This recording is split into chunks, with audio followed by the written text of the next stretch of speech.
Hello everyone. आज की इस क्लास में समाजशास्त्र से संबंधित नए प्रश्नों को कराया जाएगा। ये प्रश्न रहने वाले हैं अभी जो हाल ही में परीक्षाएं हुई हैं उनमें जो नए प्रश्न देखने को मिले हैं उनसे रिलेटेड ये क्लास रहने वाली है। एंड ये क्लास आपकी समाजशास्त्र से संबंधित सभी परीक्षाओं के लिए इम्पॉर्टेंट रहने वाली है। तो आप सभी इस क्लास को, इस वीडियो को ज़्यादा से ज़्यादा लोगों के साथ शेयर ज़रूर कर दीजिए। एक इन्फॉर्मेशन है, समाजशास्त्र से संबंधित सभी परीक्षाओं के लिए यहाँ पर प्रैक्टिस सेट एंड सोशियोलॉजी के नोट्स पीडीएफ फॉर्मेट में प्रोवाइड कराए जा रहे हैं। इससे संबंधित जानकारी के लिए यहाँ पर एक व्हाट्सएप नंबर दिया गया है जिस पर आप मैसेज करके पूरी जानकारी ले सकते हैं। नंबर भी देख लीजिए, यहाँ पर दिया गया है 790-555-3851। इस पर आप मैसेज करके पूरी जानकारी ले सकते हैं। यहाँ पर आपको यूपी पीजीटी का प्रैक्टिस सेट मिल जाएगा। बिहार शिक्षक भर्ती के लिए आपको यहाँ पर प्रैक्टिस सेट मिल जाएगा। And UP HESC assistant professor का समाजशास्त्र का प्रैक्टिस सेट मिल जाएगा। GIC एग्जाम के लिए समाजशास्त्र का GS का प्रैक्टिस सेट मिल जाएगा। RPSC असिस्टेंट प्रोफेसर के लिए समाजशास्त्र का GK का, MP असिस्टेंट प्रोफेसर के लिए समाजशास्त्र का प्रैक्टिस सेट, GS का प्रैक्टिस सेट मिल जाएगा। GDC एग्जाम के लिए भी यहाँ पर प्रैक्टिस सेट आ चुका है। RPSC ग्रेड फर्स्ट के लिए यहाँ पर आपको प्रैक्टिस सेट मिल जाएगा। एंड यूपी पीजीटी एग्जाम के लिए बहुत से बच्चों ने डिमांड की थी कि इसके नोट्स आने चाहिए जिसमें पूरा सिलेबस कंप्लीट हो, तो ये नोट्स आ चुके हैं। इसमें आपका पूरा सिलेबस कवर कराया गया है। ये यूपी पीजीटी के नोट्स हो जाएंगे। सेकंड ग्रेड के लिए यहाँ पर आपको समाजशास्त्र के नोट्स मिल जाएंगे।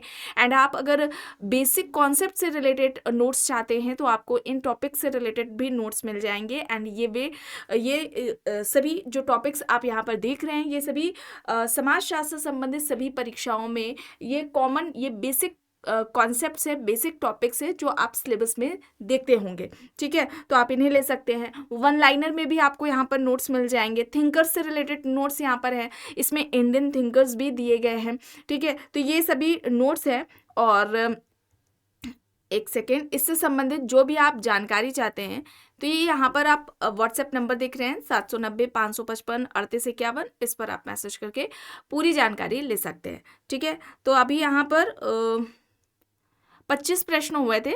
ठीक है, उसके बाद के प्रश्न आज इस क्लास में कराए जाएंगे। ओके, यहाँ तक हो गया था। चलिए यहाँ से शुरू करना है। ये 26 है क्वेश्चन। चलिए देखिए, प्रश्न है सामाजिक विकास की अवधारणा के 3 परस्पर जुड़े हुए पक्ष कौन से माने जाते हैं। यहाँ पर विकल्प देखकर बताइए, सामाजिक विकास की अवधारणा के 3 परस्पर जुड़े हुए पक्ष कौन से हैं। यहाँ पर प्रतिमानात्मक, मूल्यांकनात्मक और क्रियात्मक होगा। ऑप्शन सी, विकल्प सी यहाँ पर राइट आंसर होगा।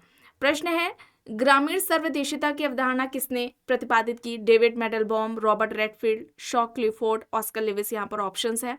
ग्रामीण सर्वदेशीयता की अवधारणा, ग्रामीण सर्वदेशीयता की अवधारणा किसके द्वारा दी गई है। ग्रामीण सर्वदेशीयता की अवधारणा किसके द्वारा दी गई है। ऑस्कर लेविस के द्वारा। ठीक है, ऑस्कर लेविस के द्वारा दी गई थी।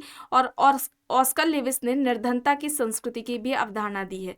ठीक है, निर्धनता संस्कृति की अवधारणा भी किसके द्वारा दी गई है।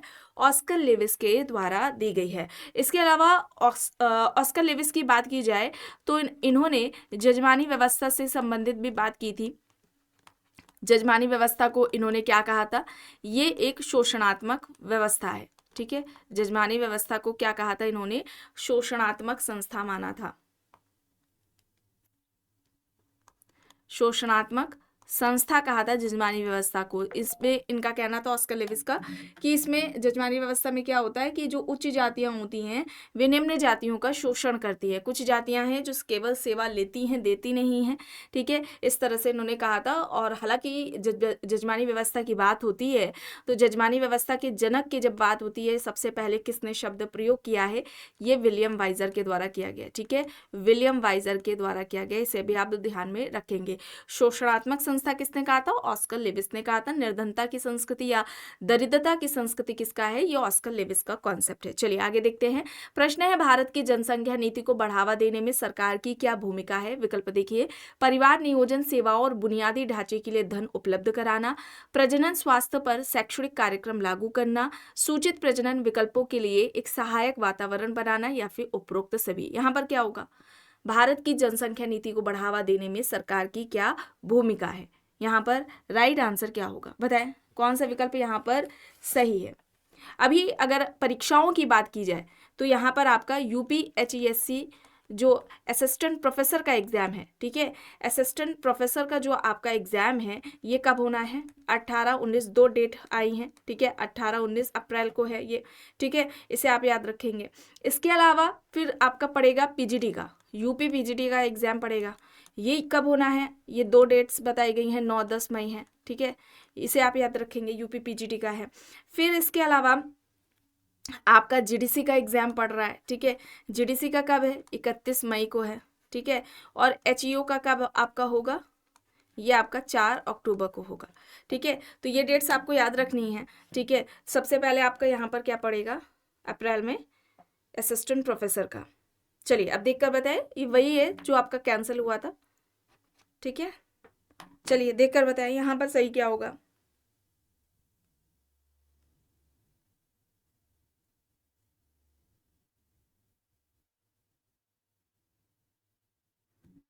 और जीआईसी का 3 मई को है, ठीक है, जीआईसी का 3 मई को है।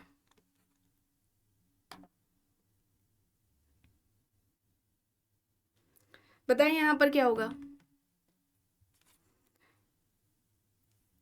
यहाँ पर राइट आंसर ये सभी हो जाएगा, ऑप्शन डी, ठीक है, विकल्प डी यहाँ पर राइट आंसर हो जाएगा। और इन सभी के प्रैक्टिस सेट आपको मिल जाएंगे। अभी एचईओ का नहीं आया है, ठीक है, ये अक्टूबर में अभी इसके लिए समय है, और आपको इसमें ये सारे आपको प्रैक्टिस सेट मिल जाएंगे। जीआईसी का भी मिल जाएगा, जीएस का, सोशियोलॉजी का, यूपी पीजीटी का है, जीडीसी का भी आपको यहाँ पर मिल जाएगा, और यूपी एचईएससी असिस्टेंट प्रोफेसर का भी आपको यहाँ पर प्रैक्टिस सेट मिल जाएगा।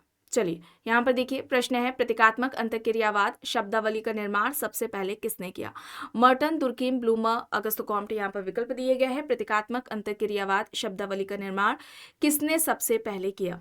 यहाँ पर सही क्या होगा, यहाँ पर राइट आंसर हो जाएगा ब्लूमर, ठीक है, ब्लूमर द्वारा किया गया है, ऑप्शन सी यहाँ पर राइट आंसर होगा। प्रश्न है, किसका कथन है कि मानवतावाद और बुद्धिवाद पश्चिमीकरण का एक अंग है। विकल्प है यहाँ पर M N Srinivas, Yogendra Singh, SC Dube, DP Mukherjee. किसका कहना है कि मानवतावाद और बुद्धिवाद पश्चिमीकरण का एक अंग है। यहाँ पर क्या होगा, ये बात किसके द्वारा कही गई है, योगेंद्र सिंह के द्वारा। और योगेंद्र सिंह ने संस्कृतिकरण को क्या कहा था, संस्कृतिकरण क्या है, अग्रिम समाजीकरण है, संस्कृतिकरण अग्रिम समाजीकरण, या फिर ध्यान रखेंगे विचारधारा, विचारधारा ग्रहण की प्रक्रिया है, ठीक है, इसे आप याद रखेंगे। तो ये इस तरह के स्टेटमेंट अगर आए कि संस्कृतिकरण अग्रिम समाजीकरण की प्रक्रिया है या संस्कृतिकरण विचारधारा ग्रहण करने की प्रक्रिया है, ये किसका कहना है, योगेंद्र सिंह का कहना है। हालांकि संस्कृतिकरण की अवधारणा के जनक कौन है, एम एन श्रीनिवास है। एम एन श्रीनिवास ने संस्कृतिकरण की अवधारणा दी थी, ठीक है, और संस्कृतिकरण से पहले एम एन श्रीनिवास इस अवधारणा के लिए ब्राह्मणीकरण शब्द का प्रयोग करते हैं, उसमें आलोचना होती है, फिर वो उसके बाद संस्कृतिकरण शब्द देते हैं। यहाँ पर विकल्प बी होगा। चलिए अब यहाँ पर देखिए, निम्न में से कौन लोक संस्कृति का स्रोत नहीं है। लोक कथा, लोक साहित्य, पौराणिक कथाएं, अनुसंधानात्मक साहित्य यहाँ पर दिया गया है। लोक संस्कृति की बात की जाए तो इस अवधारणा के जनक कौन है, रॉबर्ट रेडफील्ड है, ठीक है, रॉबर्ट रेडफील्ड है लोक संस्कृति की अवधारणा के जनक। इसके अलावा यहाँ पर लोक समाज भी आपको याद रखना है, ठीक है, लोक समाज ये भी किसकी है, ये भी रेडफील्ड की है। लोक समाज भी रेडफील्ड की अवधारणा हो जाएगी। लोक संस्कृति है, लोक समाज है, ये अवधारणाएं किसकी हैं, रॉबर्ट रेडफील्ड की हैं। यहाँ पर क्या होगा, यहाँ पर अनुसंधानात्मक साहित्य होगा, ऑप्शन डी। नहीं है पूछा गया है तो यहाँ पर विकल्प डी होगा। चलिए अब यहाँ पर देखिए, लोक समाज एवं कृषक समाज की अवधारणा किसने प्रतिपादित की है, ठीक है, यहाँ पर बताएं।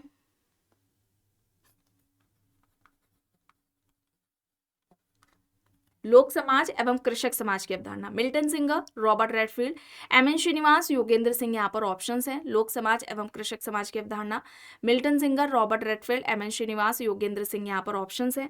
यहाँ पर राइट क्या होगा, यहाँ पर रॉबर्ट रेडफील्ड है, ठीक है, और रॉबर्ट रेडफील्ड है, विकल्प बी यहाँ पर राइट आंसर हो जाएगा, ठीक है। रॉबर्ट रेडफील्ड का अध्ययन किस पर रहा है, इस तरह से भी प्रश्न पूछा जा सकता है, ठीक है, तो याद रखेंगे मैक्सिको पर किया था, ठीक है, मैक्सिको पर इनका अध्ययन रहा है। ये इस तरह से पूछा जा सकता है इनमें से किसका अध्ययन मैक्सिको पर रहा है, तो रॉबर्ट रेडफिल्ड ने किया था। और वहां पर अध्ययन करने के बाद इन्होंने लोक समाज, कृषक समाज, इन सभी की अवधारणा दी थी।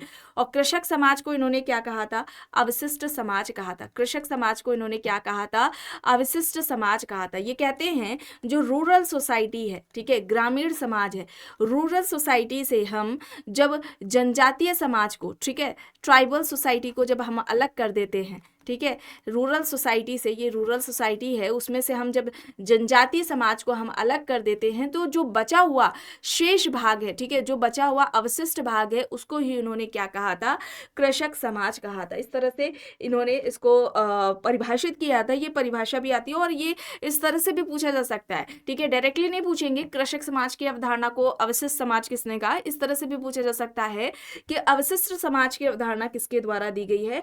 तो इसे आप याद रखेंगे, ये रॉबर्ट रेडफील्ड के द्वारा दी गई है। किस पुस्तक में दी गई है, पीजेंट सोसाइटी एंड कल्चर में, ठीक है। और ये कब आती है, ये पुस्तक आती है आपकी 1956 में, 1956 में ये पुस्तक आती है, ठीक है। इंपॉर्टेंट है, बुक भी ये एग्जाम में आपकी पूछी जाती है। इसी में इन्होंने अपना ये कृषक समाज की अवधारणा दे रखी है। चलिए अब यहाँ पर देखिए, एसडी लक्ष्यों को प्राप्त करने का वर्ष क्या है, सस्टेनेबल डेवलपमेंट जो गोल्स है उनको प्राप्त करने का कौन सा वर्ष रखा गया है।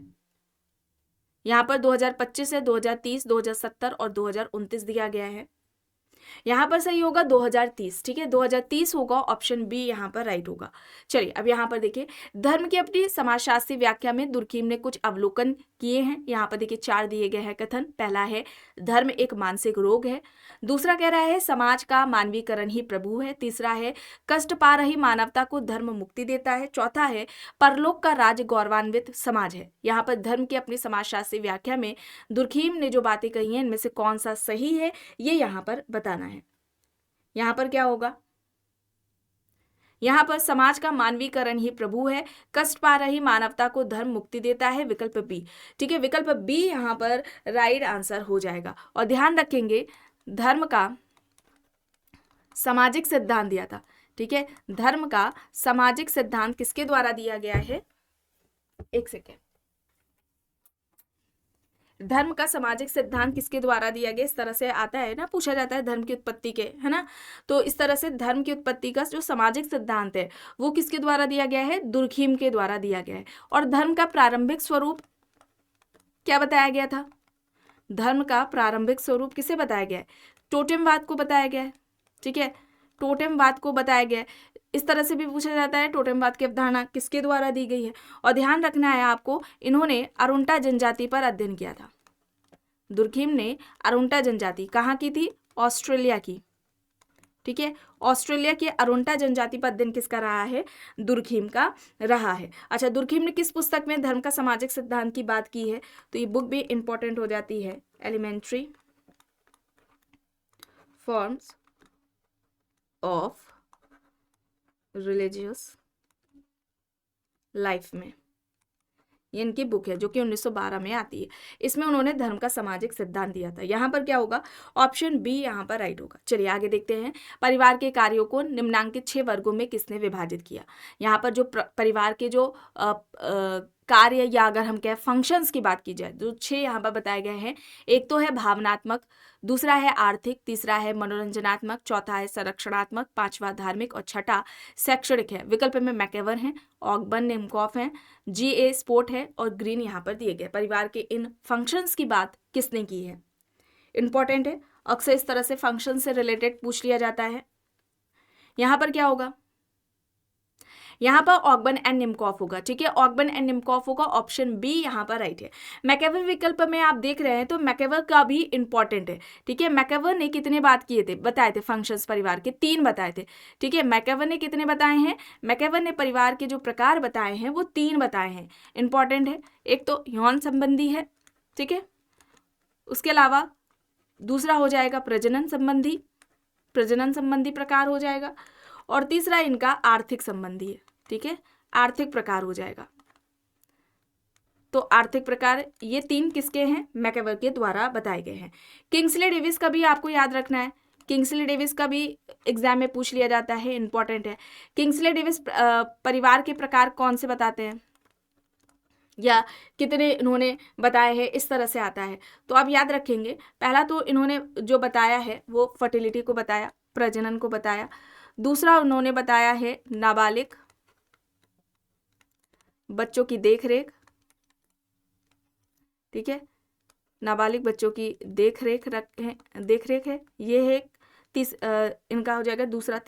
तीसरा हो जाएगा नियोजन, प्लानिंग हो जाएगा, नियोजन है, ठीक है। और फिर इसके अलावा समाजीकरण, सोशलाइजेशन है। तो ये जो 4 बताए हैं वो किंग्सले डेविस के द्वारा बताया गया है परिवार के प्रकार। प्रजनन है, नाबालिग बच्चों की देखरेख है, नियोजन है और समाजीकरण है। इंपॉर्टेंट है, एग्जाम्स में ये पूछा जाता है, ठीक है। तो इन पर ध्यान रखेंगे। चलिए आगे, यहाँ पर देखिए संघर्ष समाज की स्थायी विशेषता है, अस्थायी घटना नहीं है, ये किसने कहा? Karl Marx, Herbert Spencer, George Simmel, C Wright Mills. यहाँ पर ऑप्शंस हैं। संघर्ष समाज की स्थायी विशेषता है, अस्थायी घटना नहीं है, ये किसके द्वारा बात कही गई है? यहाँ पर सही क्या होगा? संघर्ष समाज की स्थायी विशेषता है, अस्थायी घटना नहीं है, किसके द्वारा कहा गया है? किसका कहना है? कार्ल मार्क्स का कहना है। कार्ल मार्क्स, ऑप्शन ए यहाँ पर राइट आंसर हो जाएगा, ठीक है। कार्ल मार्क्स यहाँ पर राइट हो जाएगा। इन्होंने वर्ग संघर्ष का सिद्धांत दिया, ठीक है, वर्ग संघर्ष का सिद्धांत दिया है। आर्थिक निर्धारणवादी कार्ल मार्क्स को कहा जाता है। आर्थिक निर्धारणवादी किसको कहा जाता है? आर्थिक निर्धारणवादी में कार्ल मार्क्स का नाम आता है। स्वयं में वर्ग, ठीक है, स्वयं में वर्ग और स्वयं के लिए वर्ग, स्वयं में वर्ग, स्वयं के लिए वर्ग की जो बात है वो किसके द्वारा की गई है? कार्ल मार्क्स के द्वारा की गई है। इसकी भी आपको बात याद रखनी है। अलगाव की बात भी इनके द्वारा की गई है, ठीक है, अलगाव की बात इन्होंने कर रखी है। चलिए आगे देखते हैं। अतिरिक्त मूल्य का सिद्धांत, ठीक है, ये सभी है, एग्जाम्स में पूछा जाता है। अतिरिक्त मूल्य और थिंकर से रिलेटेड भी क्लासेस हो चुकी है, पर्टिकुलर थिंकर से रिलेटेड भी ली गई है, जिसपे कार्ल मार्क्स, अगस्त कॉम्ट, ये सभी पर्टिकुलर एक एक 3-3, 4-4 इस तरह से क्लासेस ली गई है। फैक्ट्स भी बताया गया और फिर उससे रिलेटेड MCQs भी कराए गए। ये सभी आपको चैनल की प्लेलिस्ट में मिल जाएगा। प्लेलिस्ट जब आप चेक करेंगे तो वहाँ पर फोल्डर बना हुआ है उन नामों से, ठीक है, तो आप वहाँ पर देख सकते हैं। चलिए यहाँ पर देखिए, दुर्खीम के अनुसार सर्वाधिक प्रकार का धर्म है जीववाद, मैजिक, टोटेमवाद, प्रकृतिवाद। यहाँ पर देखिए दुर्खीम के अनुसार पूछा जा रहा है, सर्वाधिक प्रकार का धर्म है। दुर्खीम ने धर्म का प्रारंभिक स्वरूप किसे बताया था? टोटेमवाद को बताया था, ठीक है, टोटेमवाद को बताया था। प्रकृतिवाद की बात, धर्म की उत्पत्ति का, प्रकृतिवाद का सिद्धांत किसका है? मैक्स मूलर का है, ठीक है, मैक्स मूलर का है। और यहाँ पर जीववाद का सिद्धांत किसने दिया है धर्म की उत्पत्ति से संबंधित? ये आपको कमेंट बॉक्स में बताना है। यहाँ पर ऑप्शन सी हो जाएगा, टोटेमवाद यहाँ पर राइट आंसर है। चलिए अब यहाँ पर देखिए, प्रश्न है, किसी पूर्व अपराधी द्वारा सामाजिक मानकों का अनुपालन किसका उदाहरण कहा जा सकता है? समाजीकरण, पुनः समाजीकरण, विसमाजीकरण, असमाजीकरण। यहाँ पर ऑप्शंस दिए गए हैं। किसी पूर्व अपराधी द्वारा सामाजिक मानकों का अनुपालन किसका उदाहरण कहा जा सकता है? यहाँ पर क्या होगा? यहाँ पर राइट क्या होगा? पुनः समाजीकरण, ठीक है। समाजीकरण आप देख रहे हैं तो यहाँ पर समाजीकरण की कुछ विशेषताएं या फिर अगर हम लक्षणों की बात करें उसकी बात कर लेते हैं जो कि एग्जाम्स में पूछे जाते हैं। एक तो यहाँ पर होगा यह क्या है? समाजीकरण सीखने की प्रक्रिया है, ठीक है, सीखने की प्रक्रिया, इसे आप याद रखेंगे। दूसरी है गतिशीलता पाई जाती है, इसमें गतिशील प्रक्रिया है। तीसरा आप याद रखिए, इसमें निरंतरता होती है। चौथा हो जाएगा जीवन प्रयत्न चलती है ये, ठीक है, जीवन प्रयत्न चलने वाली प्रक्रिया है, इसे आप याद रखें, ठीक है। समाजीकरण क्या है? जीवन प्रयत्न चलता है। महत्वपूर्ण अवस्था पूछी जाती है इसकी, तो बाल्यावस्था से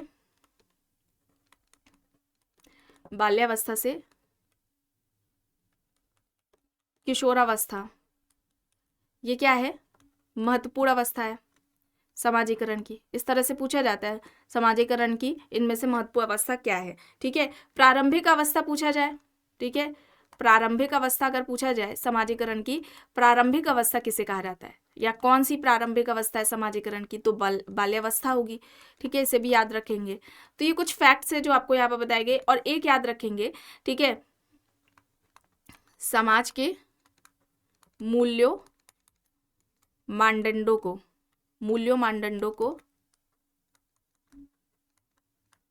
आत्मसात करने की प्रक्रिया है। और यहाँ पर एक बात आपको ध्यान रखनी है, देखिए, किसी भी समाज के मूल्यों मानदंडों को आत्मसात करना समाजीकरण नहीं कहलाता, ठीक है, ये याद रखना है आपको।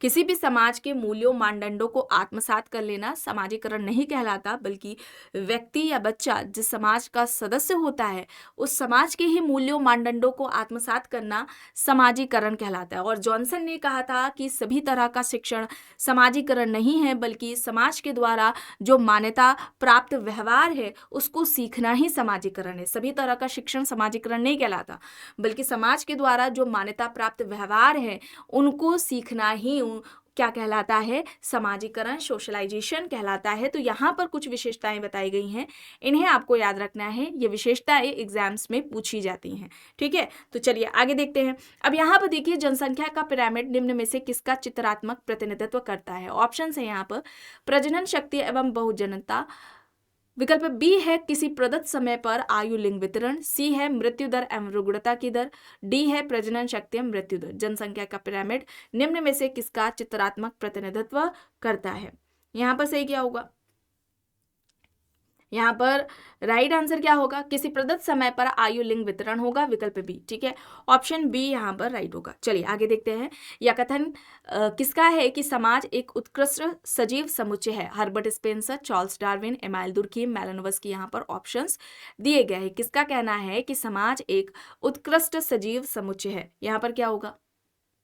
यहाँ पर राइट क्या होगा? चार्ल्स डार्विन की बात की जाए तो इन्होंने उद्विकास का सिद्धांत दिया था। ठीक है, उद्विकास का सिद्धांत दिया था।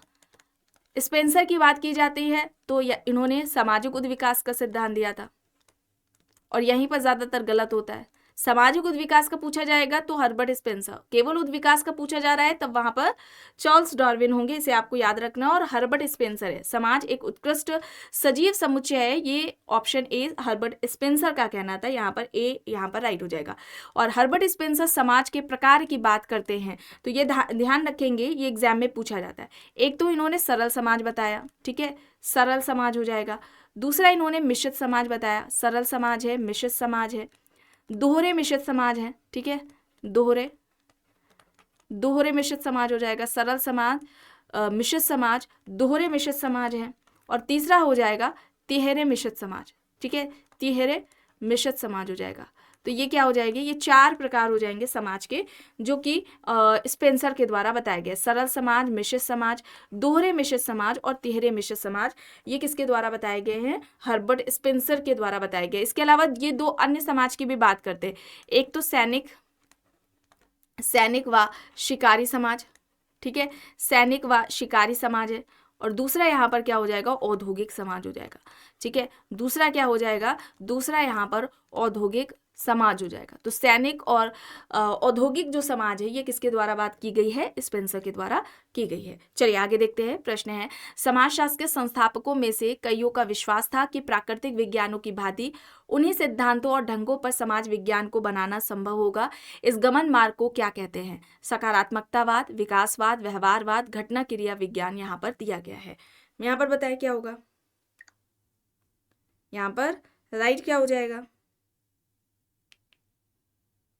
बताएं यहाँ पर सही क्या है?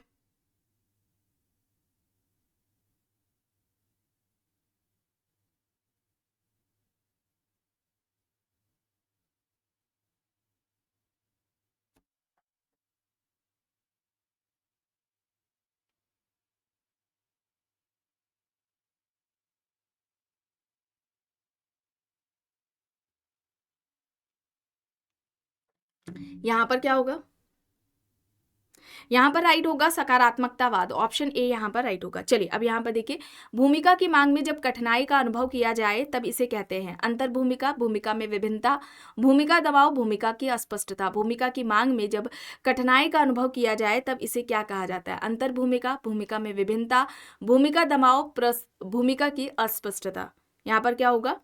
भूमिका दबाव होगा, ऑप्शन सी यहाँ पर राइट होगा। ठीक है, भूमिका दबाव होगा, विकल्प सी यहाँ पर राइट हो जाएगा। चलिए आगे देखते हैं। प्रश्न है, शिक्षा के कार्य यहाँ पर बताना है कौन कौन से हैं। देखिए 4 दिया गया है, 4 है। पहला है संस्कृति का संचरण, दूसरा है सामाजिक संश्लेषण, तीसरा है सामाजिक नियंत्रण, चौथा है सामाजिक संकट। शिक्षा के कार्य कौन से हैं? इनमें से कौन कौन से है शिक्षा के कार्य? तो यहाँ पर संस्कृति का संचरण होगा, सामाजिक संश्लेषण होगा, सामाजिक नियंत्रण होगा, सामाजिक संकट नहीं होगा। ऑप्शन सी, ठीक है, विकल्प सी यहाँ पर राइट आंसर हो जाएगा। चलिए अब यहाँ पर देखिए, निम्न में से कौन सी प्रक्रिया है जिस माध्यम से किसी संगठन के घटकों में एकजुटता आती है, जिससे संगठन एक होता है। ऑप्शन है यहाँ पर सामाजिक संगठन, सामाजिक संश्लेषण, सामाजिक संकट या फिर सामाजिक संस्था। इनमें से कौन सी प्रक्रिया है जिसके माध्यम से किसी संगठन के घटकों में एकजुटता आती है, जिससे संगठन एक होता है? इसे क्या कहा जाएगा? सामाजिक संश्लेषण कहा जाएगा। ऑप्शन बी, ठीक है, यहाँ पर विकल्प बी हो जाएगा। चलिए आगे यहाँ पर देखिए, प्रश्न है सामाजिक संगठन एक मस्तिष्क की तरह है जो समस्त समाज को चलाता है। Parsons, C.H. कूले, Karl Marx, Giddens, यहाँ पर ऑप्शंस दिए गए। सामाजिक संगठन एक मस्तिष्क की तरह है जो समस्त समाज को चलाता है, ये किसका कहना है? ये किसका कहना है? कूले का कहना है। Option B. कूले की बात की जाए तो कूले ने प्राथमिक समूह की बात की है, ठीक है, प्राथमिक समूह की बात की है, प्राथमिक समूह की अवधारणा इन्होंने दी है। आत्मदर्पण का सिद्धांत है इनका, आत्मदर्पण का सिद्धांत इनके द्वारा दिया गया है। और इसके अलावा अर्ध प्राथमिक समूह की बात की है, अर्ध प्राथमिक समूह की, अर्ध प्राथमिक समूह की बात की। ये सारी अवधारणाएं इनकी है, कूले की। प्राथमिक समूह की अवधारणा किस पुस्तक में दी है? सोशल ऑर्गेनाइजेशन में। किस में दी है? सोशल ऑर्गेनाइजेशन में दी है। कब आती है? 1909 में आती है, ठीक है, 1909 में आती है, ठीक है, सोशल ऑर्गेनाइजेशन। ये इसमें इन्होंने प्राइमरी ग्रुप का कॉन्सेप्ट दिया था। आत्मदर्पण का जो सिद्धांत है, ये इनका सिद्धांत किससे संबंधित है? सामाजिकरण से संबंधित है, ठीक है, सोशलाइजेशन से संबंधित है, ये आप याद रखेंगे। और अर्ध प्राथमिक समूह, जिसमें कि प्राथमिक और द्वितीयक दोनों ही समूह की विशेषताएं पाई जाती है, ऐसे समूह को इन्होंने अर्ध प्राथमिक समूह कहा था। ध्यान रखेंगे, केवल अगर अर्ध समूह आता है, ठीक है, केवल अर्ध समूह, कुछ आगे पीछे नहीं लगा है, क्वाइसी ग्रुप बोलेंगे या इसे आभासी समूह इस तरह से भी पूछा जा सकता है।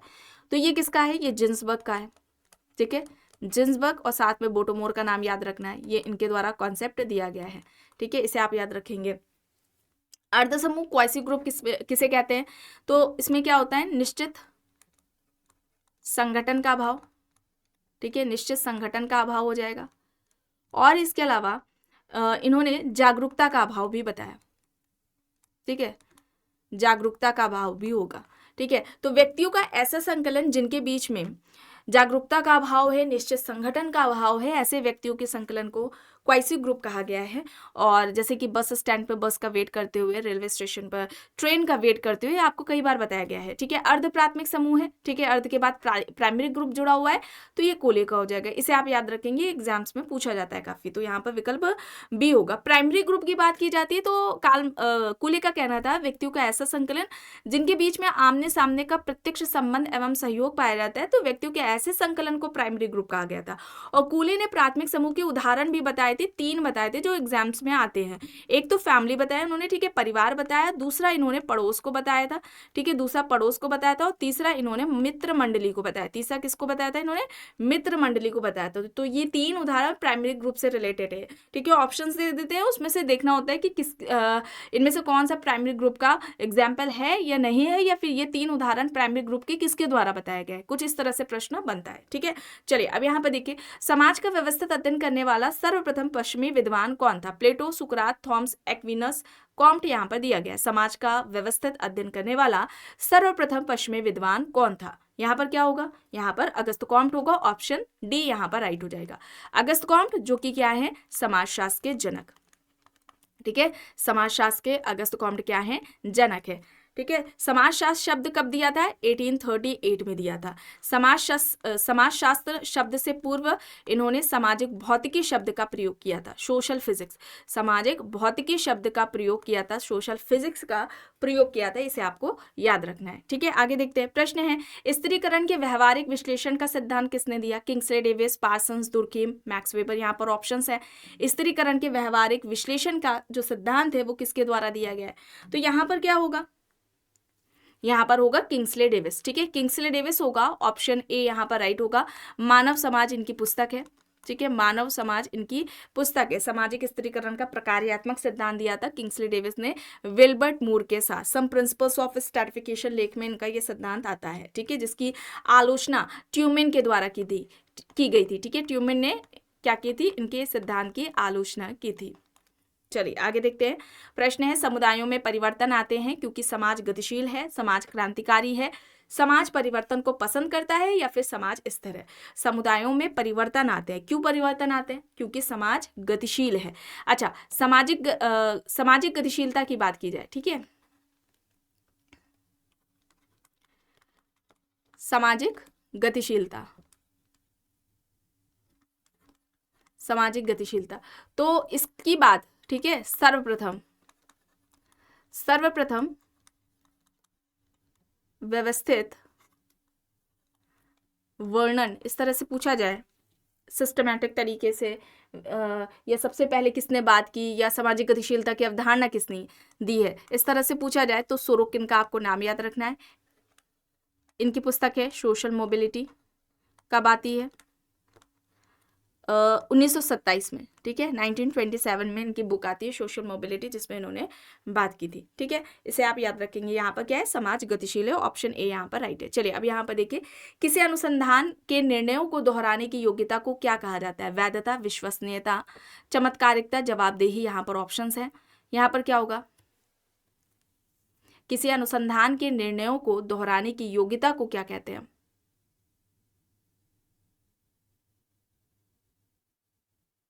यहाँ पर वैधता होगा, ऑप्शन ए, ठीक है, विकल्प ए यहाँ पर राइट होगा। आखिरी प्रश्न है, निम्न में से किसने यहाँ कहा कि एक सामाजिक संस्था सांस्कृतिक प्रणाली का व्यवहारिक समरूप होता है? ऑप्शन है किम्बॉल यंग, मैकेवर, जिन्सबर्ग, गिलिन, यहाँ पर दिया गया है। किसने कहा कि एक सामाजिक संस्था सांस्कृतिक प्रणाली का व्यवहारिक समरूप है? यहाँ पर क्या होगा? यहाँ पर गिलिन होगा, ऑप्शन डी यहाँ पर राइट आंसर हो जाएगा। केवल संस्था की अगर बात आती है, ठीक है, संस्था उद्विकास की या संस्था करके पूछा जाए ये अवधारणा किसकी है, तब वहाँ पर समनर होंगे, ठीक है, तब वहाँ पर किसका नाम आएगा? समनर का नाम आएगा। और अगर पूछा जाता है संस्थाकरण की, ठीक है, संस्थाकरण की या फिर द्वितीयक संस्था की, संस्थाकरण या द्वितीयक संस्था की बात आती है, तब यहाँ पर ये दोनों अवधारणा किसकी हो जाएगी? पार्सन्स की हो जाएगी।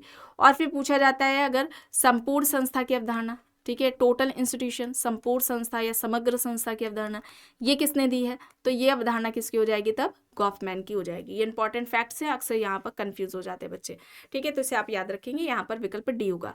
तो आज की इस क्लास में बस इतना ही। आई होप आपको क्लास पसंद आई होगी। अगर पसंद आई है तो प्लीज़ लाइक करिएगा, कमेंट करके ज़रूर बताइएगा। चैनल पर अगर आप नए हैं तो चैनल को भी ज़रूर सब्सक्राइब कर लीजिएगा, एंड इस वीडियो को जितना हो सके ज़्यादा से ज़्यादा लोगों के साथ शेयर भी ज़रूर करिएगा।